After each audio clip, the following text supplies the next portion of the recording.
And as always, we have today with us Dr. Tony Romans. If you would please, sir, lead us in the invocation, and Commissioner McCam, the pledges.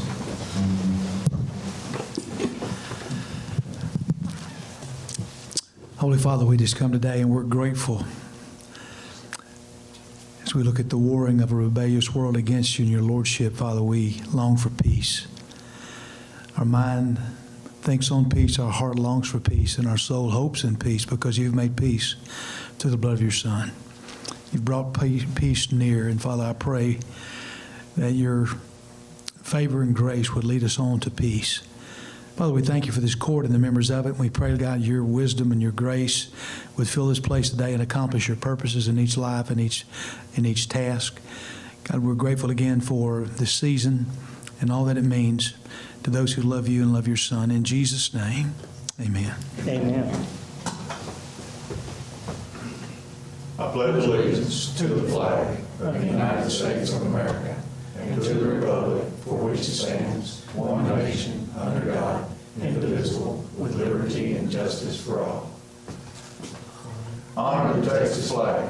I pledge allegiance to thee, Texas, one state, under God, one and indivisible. Dr. Romans, thank you. I do want to say before we call this meeting to order that if you would please take the time sometime today to remember what today is. It is the 80th anniversary of Pearl Harbor, and we all know what an important event that was in our history, and remembrance of those who have sacrificed so much over the 80 years since, them and their families. So we do have a quorum. It is 9:03, so we will call this meeting to order.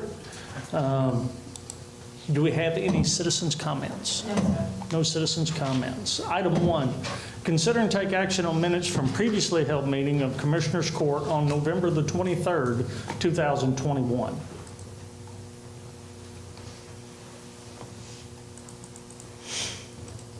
Are there any additions, deletions, or comments to the minutes as presented? Hearing none, Judge, I move we approve the Commissioners Court regular session November 23rd, 2021 as presented. I'll second his motion. Motion made by Commissioner Tooley, second by Commissioner Spivey, to approve the minutes of Commissioners Court on November 23rd, 2021 as presented.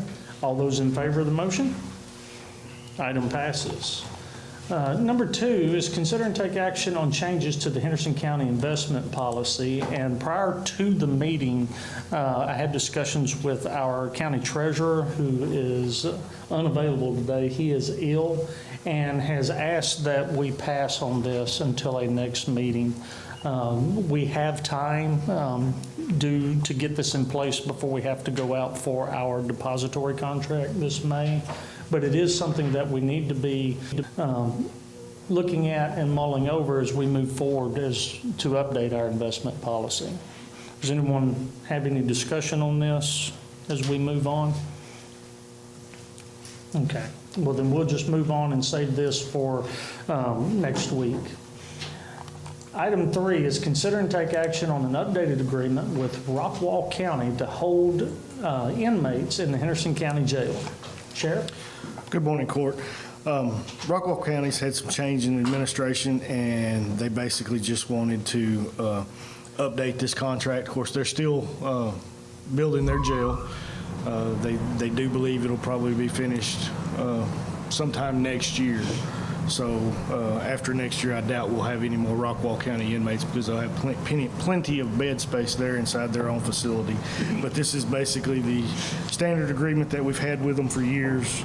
Nothing changed. It's just administration's changed, and they wanted to update their agreements. Questions for the sheriff? Did they give any idea about what time next year? No, because they actually thought they would be finished this year. So that project is, what, in its third year, I guess? At least this third year. The additions, is it a pretty sizable? Yes, it is. I mean, they're building a complete mental health wing. They're adding, of course, just regular bed space. They're doing a lot. And honestly, we don't foresee they're using our facilities much longer after this coming year. No, sir. And actually, today we do not have any Rockwall County inmates. This is the same as before? They do the transporting, or are we Yes, sir. transporting? They do all the transporting. We just house. Okay. Any other questions or comments? And this requires the sheriff's, County judge's signature. okay. Entertain a motion. I'll make a motion to approve an updated agreement with Rockwall County to hold some of their inmates in Henderson County Jail with the county judge's signature to authorize. I'll second the motion. Motion made by Commissioner McCam, second by Commissioner Richardson, to approve the updated agreement with Rockwall County for the housing of the inmates in Henderson County Jail with the county judge's authorization to sign. All those in favor of the motion? Item passes. Next item is number 4, consider and take action on request for an investigator with the Sheriff's Office to attend training that is out of state. Sheriff. Yes, sir. We're really excited about this training. It's a longer class than what we normally send our investigators to. Investigator Dustin Smith will be the one attending the training if the court allows him to travel out of state. And he, right now, currently is working crimes against children, sexual assault, stuff like that, and a lot of computer forensic different crimes for us.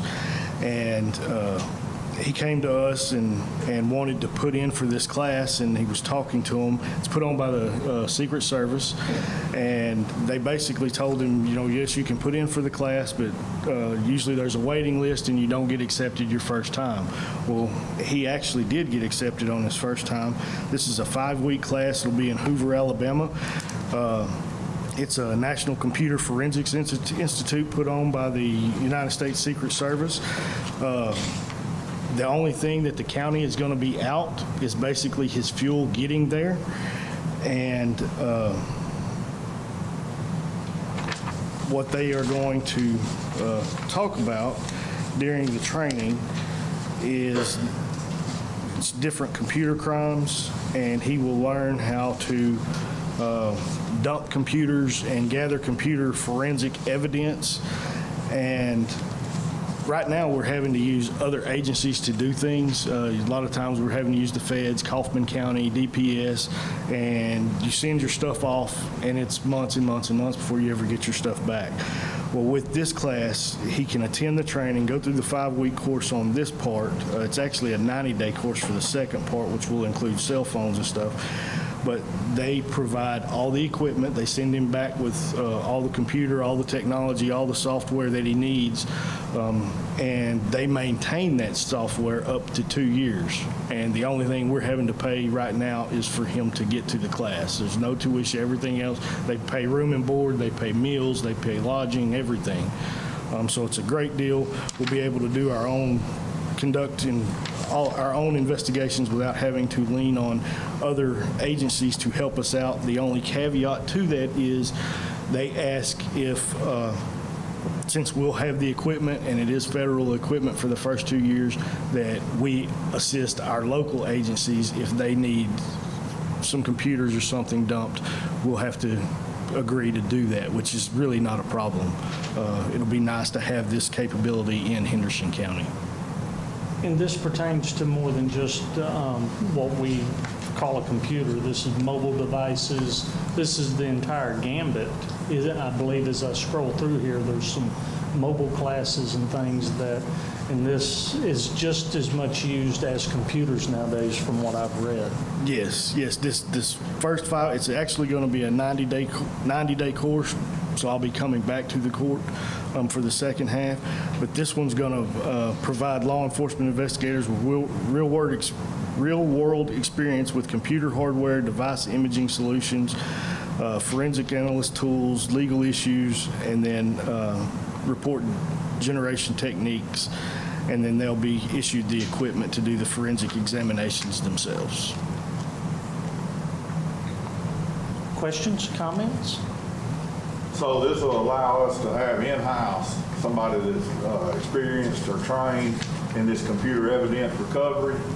Yes, These sir. 10 cases that we have in Longview right now would be able to be handled here. Yes, sir.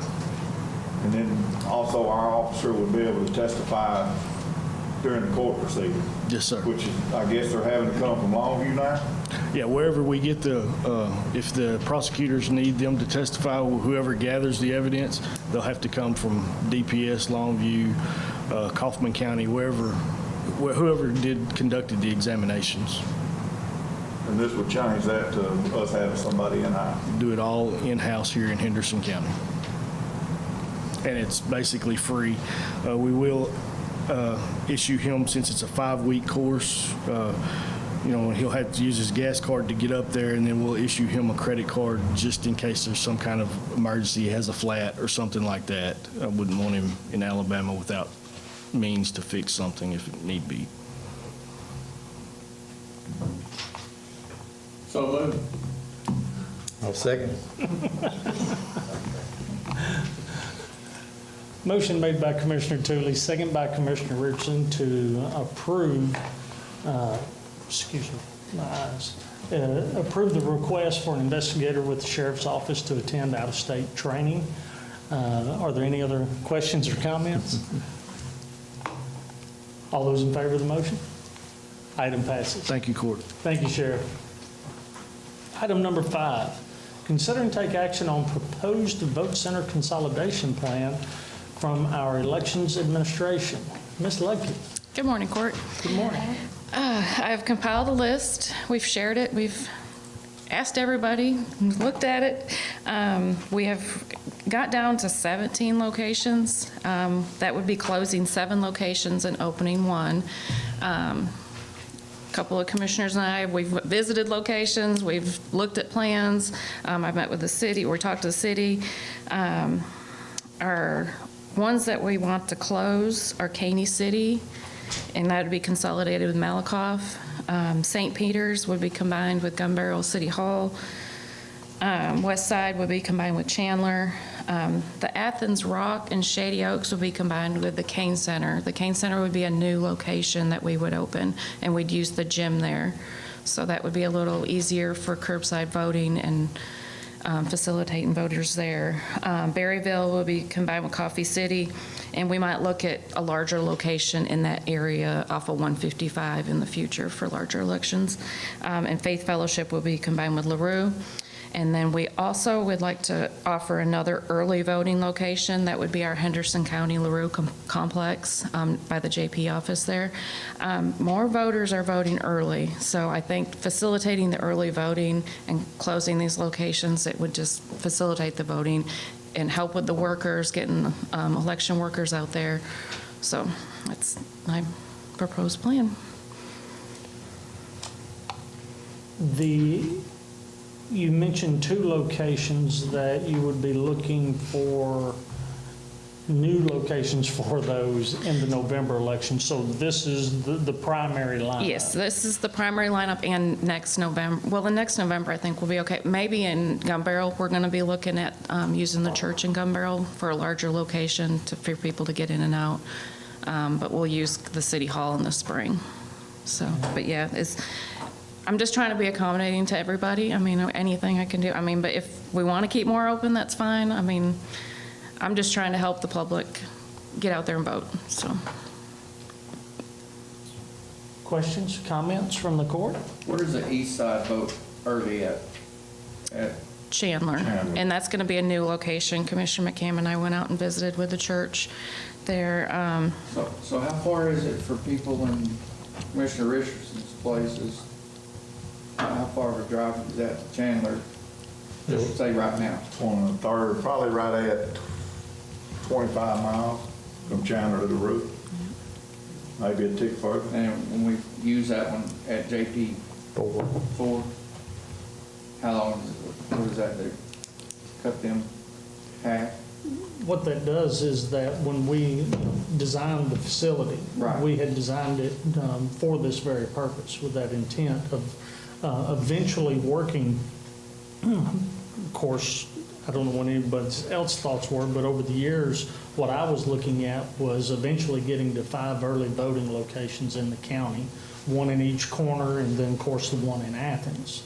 And having the LaRue complex being available now to begin that process so that we have it, so that we can, as we move forward, have more flexibility and meeting the need of those wishing to vote.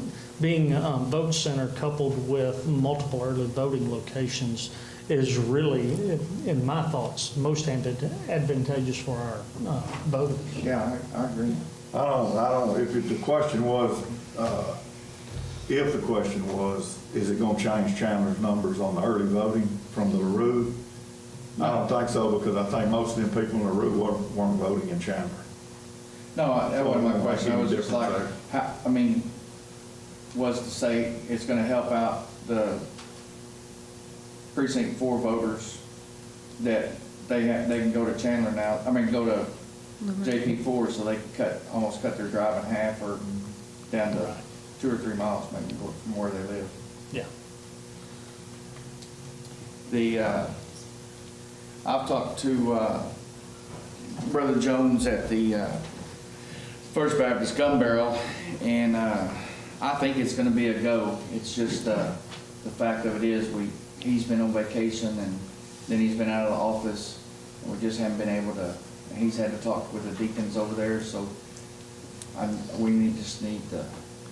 Paul and I just need to say, okay, there's a date that's gone past, but say December 1st, we need to have a meeting with you, because the phone calls and him talking to the church on Sundays is not, we're not getting a response. So I'll try to work to, I think as early as May, but I don't know if we want to change it in May, but I know that next November, I think that we can get there.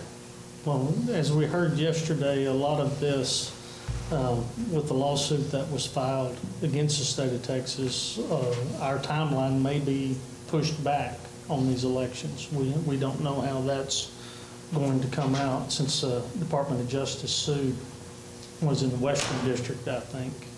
Yeah, I thought it was south, down by San Antonio or somewhere. Yeah.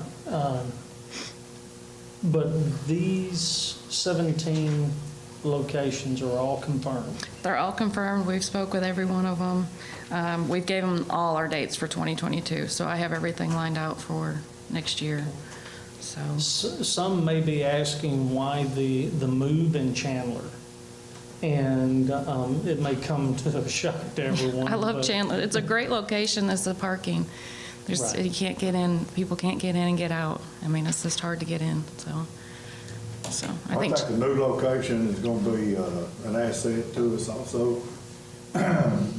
The city hall was a great location, like you said, but there was no parking. Right. And it was extremely dangerous down there, especially in the afternoons and the evening. yeah, getting in now. The church there is willing to let us use there. It's gonna be a learning curve of how to get traffic to flow in and out, but that's in the building, but it's easy access to the parking lot. There's 2 streets, really 3 streets you can get to the church on.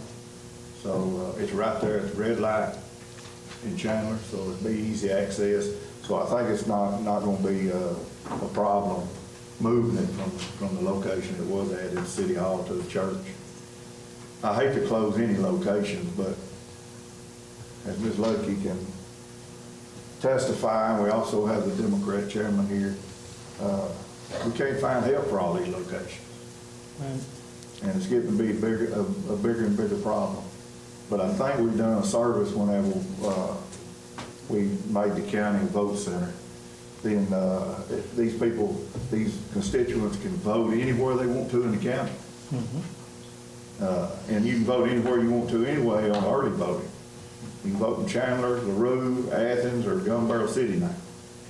And eventually, like you said, maybe one in Trinidad. And then Not Gun Barrel. 7 points. 7 7 points. points. Right. So they have those locations during the early voting, and then on vote day, they can vote wherever they are. If there's a vote center there, they can vote. So, And also the early voting hours have changed. The first week's going to be 8 to 5, 9 hours a day, and the second week's 7 to 7, so 12 hours a day. And we have Saturday and Sunday hours. So that changed with the new legislative updates, so.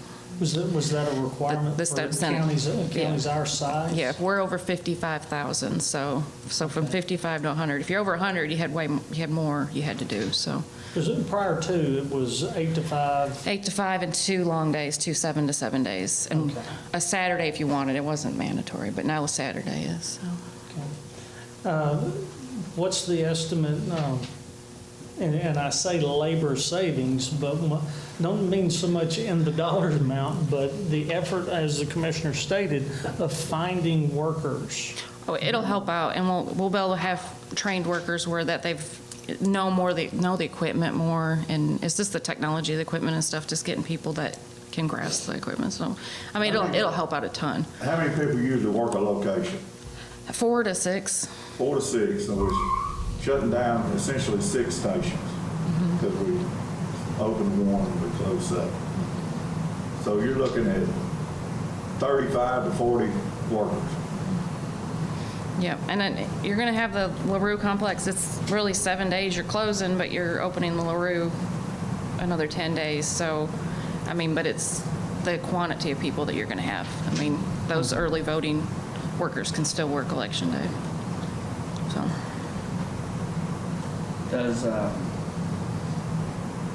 Do people have a problem, say, living on the west side and going and working a polling space on the east side or vice versa? Or I think do we they- have a harder time on the east side, that corner. Nobody, we have a few that live down that way, but not very many, so. But they're willing to go. Yeah, most of them are. I mean, they're great people. I mean, I have a great group of people. So they'll travel all over. And I have people travel 40 miles just for early voting, and they don't care. They like doing it. So, Okay. Let's see, any other changes of locations-wise? Of the remaining 17 vote center locations, Chandler was one that we actually changed the location to. That would still be in operation. Chandler and Athens, the two And combined the- in Shady Oaks. And the moving from the Rock back to the Kane Center. We used to have voting there years and years ago. Yeah, it's a great opportunity. The city of Athens is joining us today. That's very generous for them to. Yeah, Very happy with that.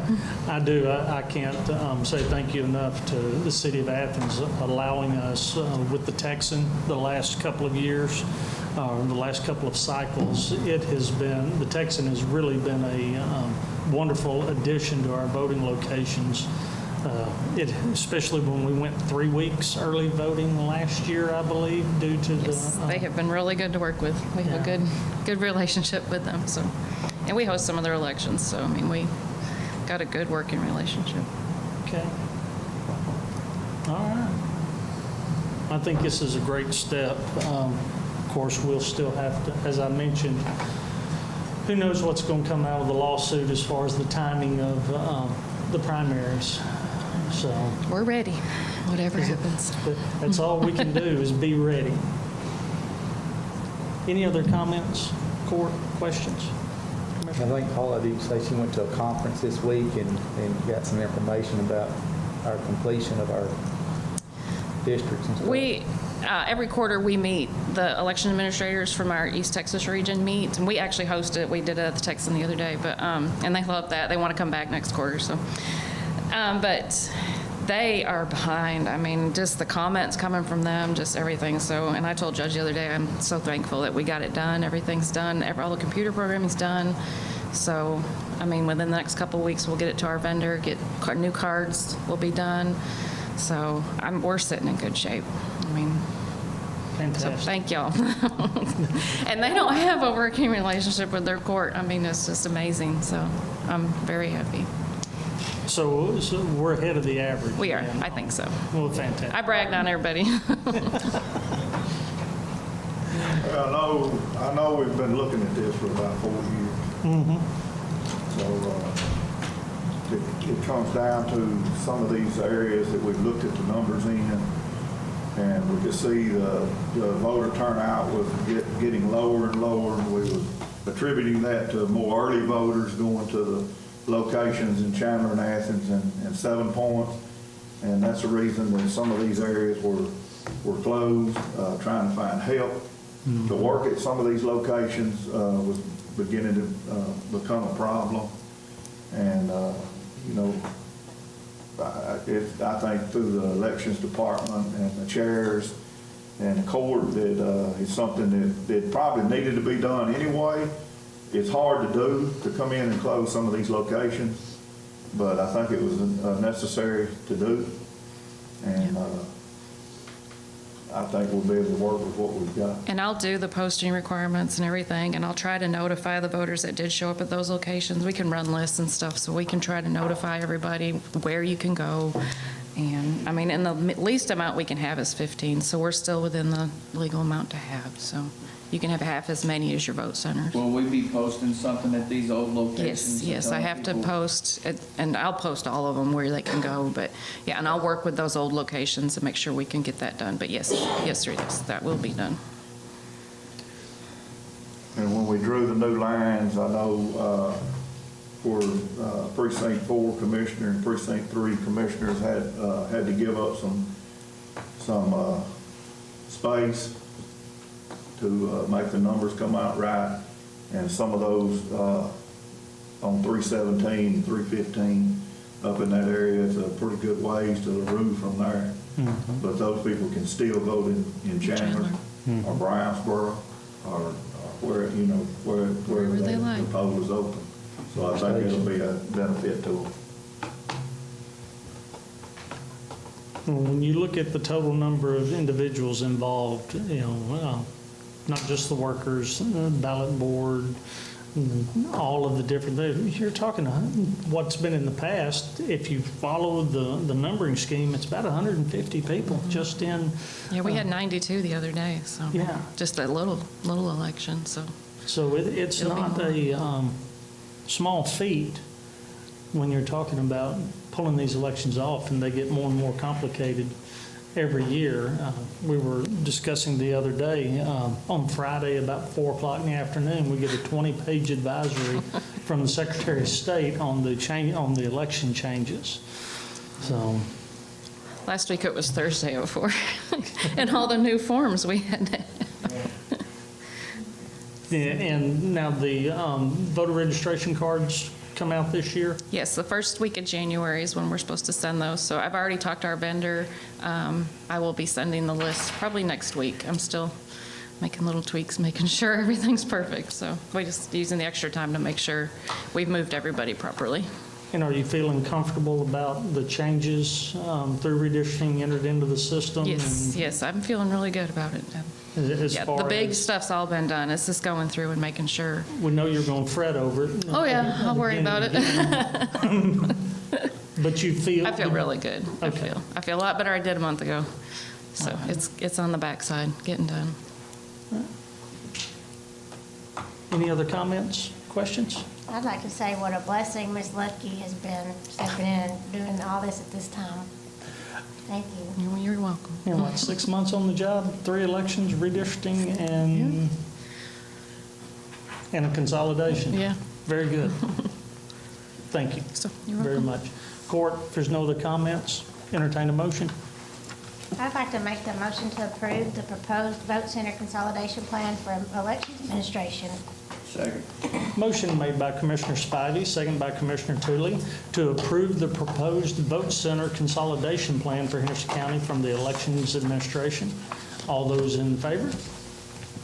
Item passes. Thank you, ma'am. Thank you.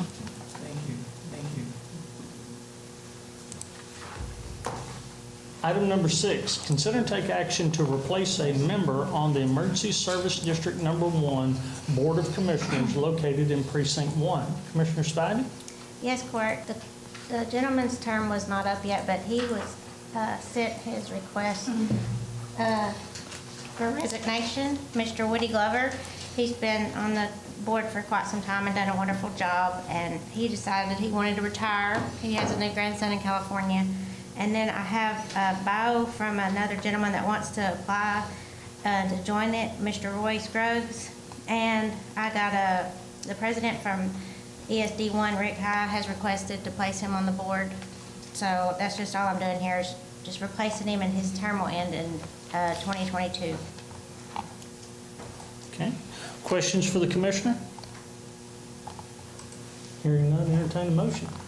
I'd like to make a motion to replace the member, Mr. Woody Glover, with the member, Mr. Roy Scruggs, to the ESD number 1, Emergency Service District number 1 Board of Commissioners, located in Precinct 1, with the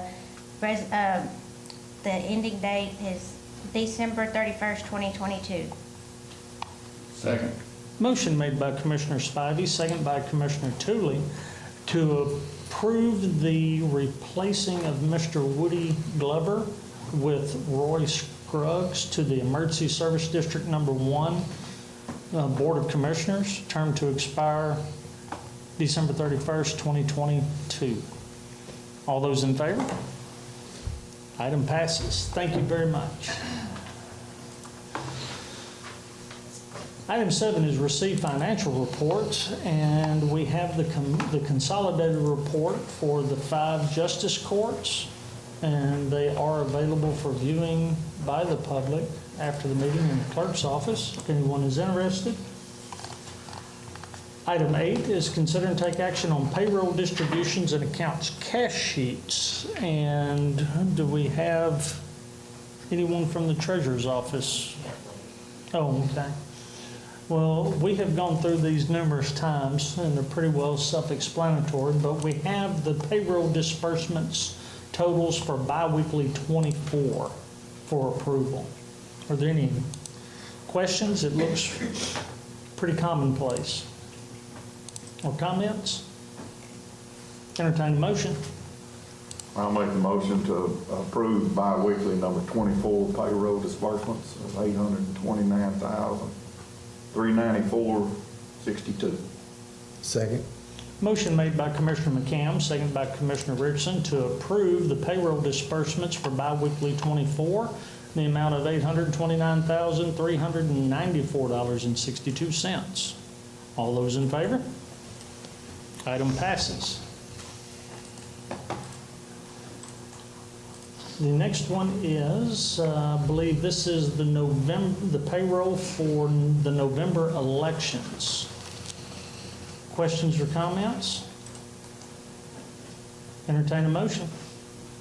So moved. Second. Motion made by Commissioner Tooley, second by Commissioner Spivey, to approve the November election payroll in the amount of $33,722.51. All those in favor? Item passes. The next one looks like it is a duplicate. I believe that's all we got.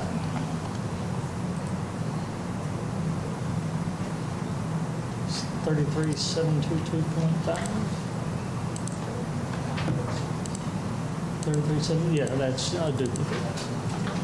Okay, item 9, consider and take action on submitted contracts. And we have a Xerox contract. Ms. Lee? Coming of the new age and getting rid of our dinosaur printer. And it can be transferred to any department. But it's been a good one. It's been a good one. It's been a fantastic one. So we decided to go with a desktop Xerox from our Xerox coordinator, Rochelle. Talking with Miss Lee, this is the way we needed to do it. And we should have delivery on January the 4th. And this is a 4-year agreement? Yes, sir. Okay. That includes all of the inks and repairs, I think up to maintenance? Okay. 2,500 copies, something like that. Okay. Yeah. Being we're what, about 8 years into doing this type, centralizing our printing and stuff, what we have saved on repairs and ink and all of that has been, that is the driving force of why, one of the large reasons of why we went to centralized printing. So this computer, or I'll tell you how our functions go right now, is my secretary has to reach over with a thumb drive, put it in, scan the document, and go over and put that thumb drive in her computer. Now this computer will be able to, or this copier will be able to scan that document directly to her computer and send all the invoices and everything that she scans directly to the audit office. I wasn't under, when I first came into office, it was $70 or whatever I was gonna do, and I'm like, nah, I'm not gonna spend that. But you know what, $69 a month, we spend that in paper and ink cartridges. One ink cartridge will eat that $69 up. And it's maintenance, something goes wrong with it, for $70, it's pretty good. Do they supply the paper too? Yeah. I'm sorry, you broke up. But I mean, just for. I was just checking, because I knew we didn't have one in our office. I didn't know if everybody else had one or not. I thought one or so of you would have had one, but I don't know, ours is time. But It's like time. you said, we go through a pretty good many ink cartridges a month.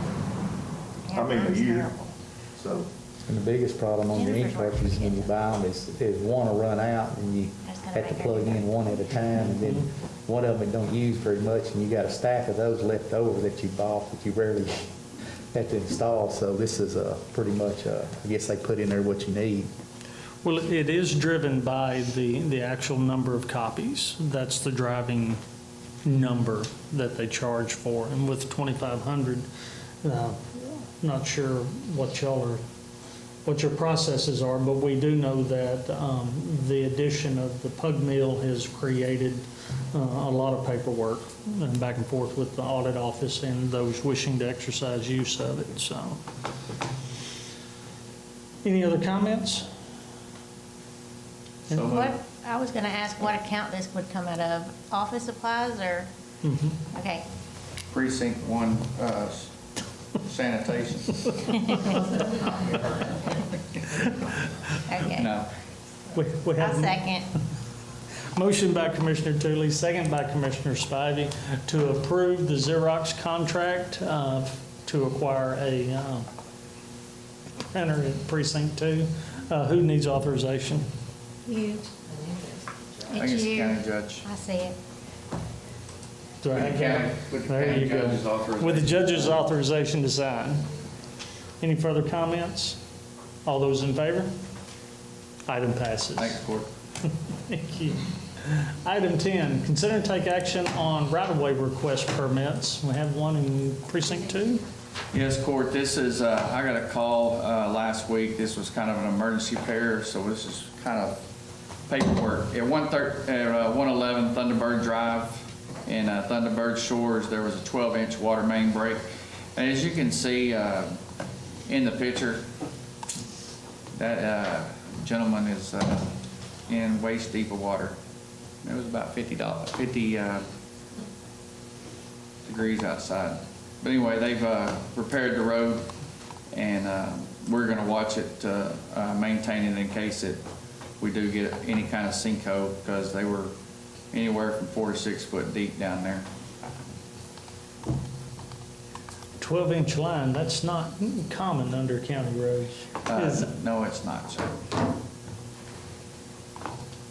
That's the main draw line coming from the lake to the plant? I believe so. I think that what they were really trying to do, they were trying to use a bore that was already there and push underneath in that same bore. But when they started pulling back, it hit this 12-inch line and ruptured. It kind of looked like a log ride. Yeah, from the pictures, you can see. If anybody wants to see up on the screen just how big a damage that was. Any other comments or questions for the commissioner?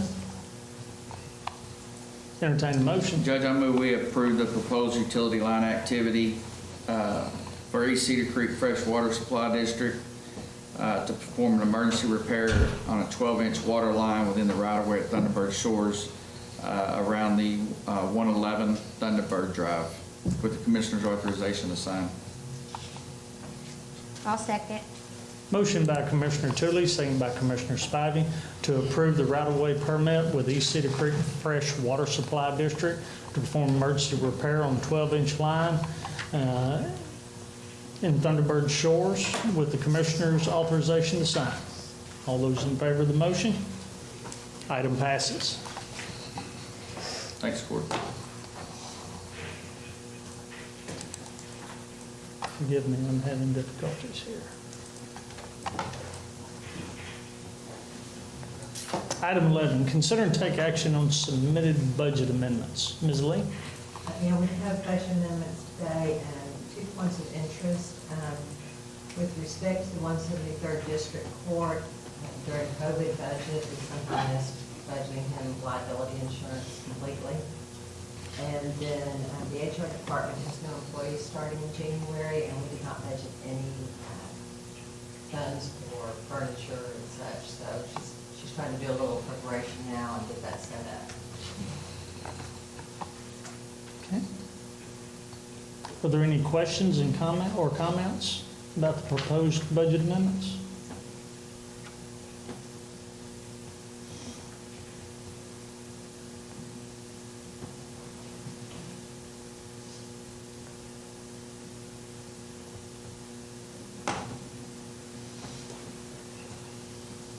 Entertain the motion.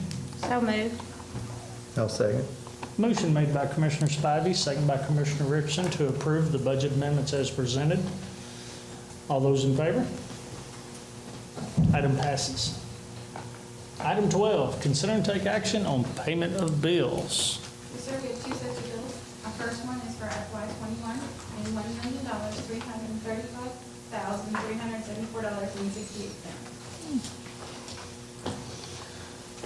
Commissioner Spivey, questions? I don't really have a question. She's answered mine, and I did want to make a comment that we had we had charged to the wrong account in precinct 1 for WC supplies. We charged for, anyway, she's going to do a journal entry and fix it where it needs to be from road material to vehicle maintenance. Okay. And that was what I just wanted to say about ours. Okay. Commissioner? I have none. I have none. Commissioner Richardson? I have none. We'll make a statement. Part of the bills here is our last statement on our last payment on phase 1 of the communications project. So we have reached the point where phase 1 is paid for, and we're anxious to start phase 2, which is the Crossroads Tower.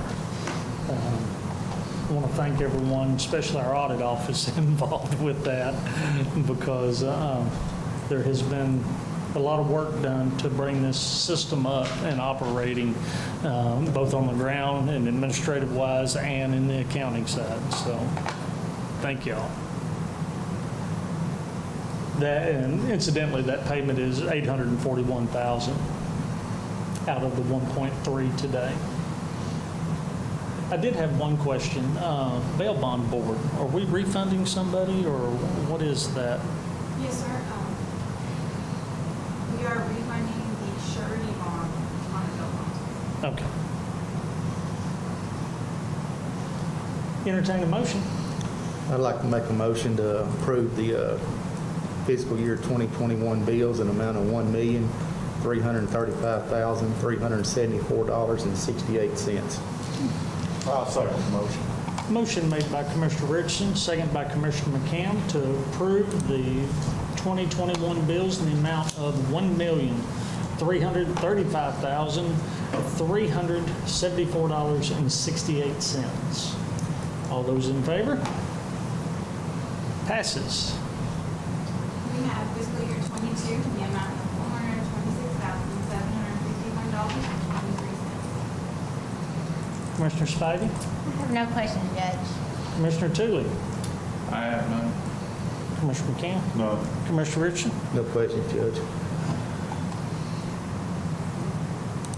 This is the coming bills. We got Odyssey, we've got several of those maintenance items. Okay. Entertain a motion. I'd like to make the motion to approve the 2022 bills in the amount of $426,751.23. Second. Motion made by Commissioner Spivey, second by Commissioner Tootley to approve the 22 bills, fiscal year 22 bills in the amount of $426,751.23. All those in favor of the motion? Item passes. Item 13 is consider and take action on submitted plats. We have 3 plats. I have one in precinct 1, 2 in precinct 2, and all of these are paid. All right. Commissioner Spivey. Yes, Commissioner, yes, Court, I have a replat, and it's just a simple replat in the Bluffs at Cedar Creek Lake, and they're taking 2 lots and making 1. It's a replat of Lot 1 and 2, creating Lot 1R, and it's 3.05 acres. Questions for the commissioner? Entertain a motion.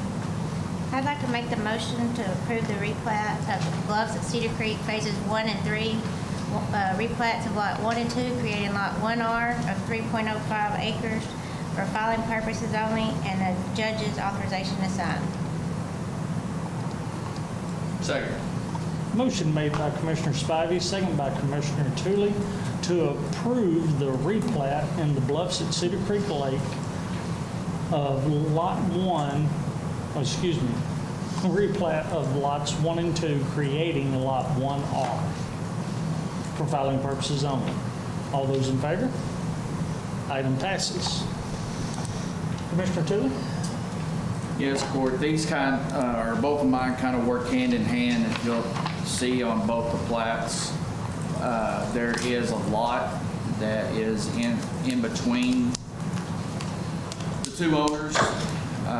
The top one is Lot 465, and then we have Lot, I believe, 468, and then 469 are the ones that involve, but they're taking Lot 468 that's in between them, and they're cutting it in half, so nobody can build in between them, and so they're splitting 468 in half, and one of them's going to Lot 465, and one of them's going to 469. Questions for the commissioner? You want to do them separate? We could do them both in one motion, I believe, since they are together, approving both plats. Okay. I move that we approve the Pinnacle Club Phase 2, Section 2-F, final replat of Lot 465 and 469. Will you add an R1 to those? Yeah. Are splitting Lot 468, creating Lot 465-R1 and 469-R1 for filing purposes only. I'll second. Motion made by Commissioner Tootley, second by Commissioner Spivey to approve the replats in the Pinnacle Club Phase 2, creating the final plats for lots 465-R1 and 469-R1 for filing purposes only. All those in favor of the motion? Item passes. Item 14, open and consider bids. Looks like we got a couple here that, Yes, I need to get some specifications approved. One is for some used equipment for Precinct 3. Commissioner McCam is looking to purchase a pre-owned motor grader. got with him, got some guidelines and specifications on kind of what he's looking for. Got those put together and sent out to you guys. And you're asking the court's approval of the specifications for Yes, the sir. motor grader? Mm-hmm. Any questions concerning this item? I will bring up a matter of discussion just because we talk about this a lot behind the scenes. The way the state deals with the purchase of used equipment is antiquated and difficult. Ms. Lee, would you like to join in that discussion since it... There's really nothing in the statute that provides for used equipment, so it's rather just follow the laws. And everything applies to it. It's trying to thread that needle, basically. Mr. County Attorney, this way, by going through this process, it ensures form and a setting. That's what we hope. That's what we hope. What's difficult is laying out specifications for a used piece of equipment, and it's new. Everybody knows what's out there on the market and what you can expect to get. It gets a little more difficult with used equipment because it's hard to define how used, hours, things like that. Well, the one thing that we've always done, the county's historically done, is search for value in its equipment purchases. And Commissioner, going through this, hopefully you'll get that with going on this motor grader? I think, a new motor grader, if anybody's purchased one, I know some construction people have an idea of how much they are, but they run in the $350,000 range, $350,000 range. Right. And we can buy a fairly new used motor grader that's got low hours on it. If you shop around and look for them, for in the 170 or 180 range. So, I mean, you're purchasing them for half of what they would bring brand new. And for the county operations, I think that's the best value because it's not something we're going to use like the state where we're going to have it on the road every day. Right. If we was going to have it on the road every day, 12 months out of the year, then I think the 365 would be of value. But when you're not running it on the road that much, I think you've got to go in for this used equipment because you just can't afford to buy the new equipment and not use it as extensively as some of these construction companies do and otherwise because they're using them every day, some of them 365 days a year. Right. So, and we don't have the manpower to do that, and we don't have the material to do that. We don't have the money to do that. So I think you have to go for these used machines to get the value for it. So, I don't know. I hope, like the county attorney said, I hope we're doing it right. Well, I don't even know really that you even have to go out for bid for used equipment, do you? Or can? That's part of the issue. It says anything over 50,000. Yeah. Yeah, and that's why we're doing it is because it's over 50,000. But right. Well, in the I think this is the right way to do it, so everybody knows it's up front. Right. They can see, it's out in the open records, so they can see what we're looking for and what we're going to have to pay for. And we're trying to save the county money by going with used equipment instead of purchasing brand new because this equipment has gotten very, very expensive. And we look at the situation too that your new equipment that you buy is what they call Tier 4 final that has emissions on it with DEF fluids and stuff like that and very expensive to work on. And we don't have the capability of working on the electronics and stuff that's in some of this new stuff. So we kind of look for good used equipment where we can still work on it in-house with our mechanics there at the shop to do some of the maintenance and stuff on them without. Because sometimes on some of this electronic stuff, when it goes down, it's down right in the middle of the road and it doesn't move and you got to call somebody out to work on it. So wiring doesn't leak fluid. no. So it's hard to find. You're exactly right. Well, in this age of buyback programs, which many of the manufacturers have out there, that really has increased the availability of good, used, long-term serviced equipment. And I just wish that there was a better procurement process, as we all do, and more guidance from the state on it. Makes it easier on us anyway. So, any further discussion? I'm going to assume that the same issue with the next bid, Commissioner. Yes, Precinct 1, Commissioner Spivey is also looking to procure a piece of used equipment.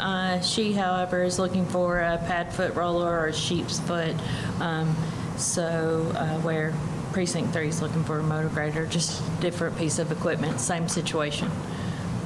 Commissioner? It's a piece of equipment I need. I've been borrowing to go with the process of the reclaimer that we bought this year. It's just something I need instead of borrowing all the time. And I echo what Commissioner McCammon originally said. Okay.